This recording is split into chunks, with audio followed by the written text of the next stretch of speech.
Ang mabuting balita ng Panginoon ayon kay San Mateo.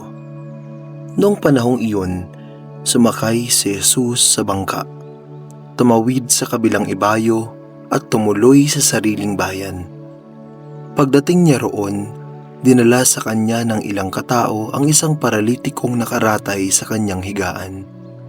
Nang makita ni Jesus kung gaano kalaki ang kanilang pananalig, sinabi niya sa paralitiko, "Anak, lakasan mo ang iyong loob. Pinatatawad ka na sa iyong mga kasalanan." Isinaloob ng ilang eskribang naroon. Nilalapastangan ng taong ito ang Diyos. Ngunit batid ni Jesus ang kanilang iniisip, kaya't sinabi niya, "Bakit kayo nag-iisip ng ganyan? Alin ba ang mas madali? Ang sabihing, ipinatatawad na ang mga kasalanan mo, o ang sabihing, tumindig ka at lumakad? Patutunayan ko sa inyo na dito sa lupa, ang anak ng tao'y may kapangyarihang magpatawad ng mga kasalanan." At sinabi niya sa paralitiko, "Tumindig ka, dalhin mo ang iyong higaan at umuwi ka." Tumindig nga ang lalaki at umuwi.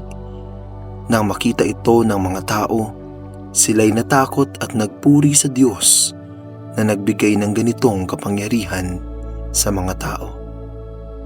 Ang mabuting balita ng Panginoon. Pinupuri ka namin, Panginoong Hesukristo. Nang makita ni Jesus kung gaano kalaki ang kanilang pananalig, sinabi niya sa paralitiko, "Anak, lakasan mo ang iyong loob. Pinatatawad ka na sa iyong mga kasalanan." Hindi matatawaran ang kahalagahan ng mga tao sa paligid natin.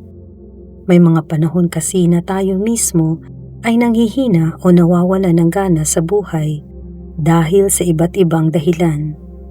Kakailanganin natin ang tulong ng mga tamang tao na malakas ang pananampalataya at aakay sa atin at makapagbibigay ng kagalingan sa ating mga buhay.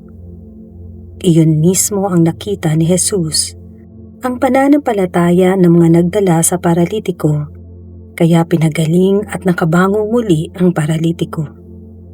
Kapag may sakit tayo, madalas ay nahihirapan tayong bumangon. Kailangan natin ang aalalay sa atin para gumaling at makabangong muli. Ito ang isang mahalagang paalaala sa atin. Kailangan natin ang tulong ng ating kapwa at kailangan din nating tumulong sa ating kapwa.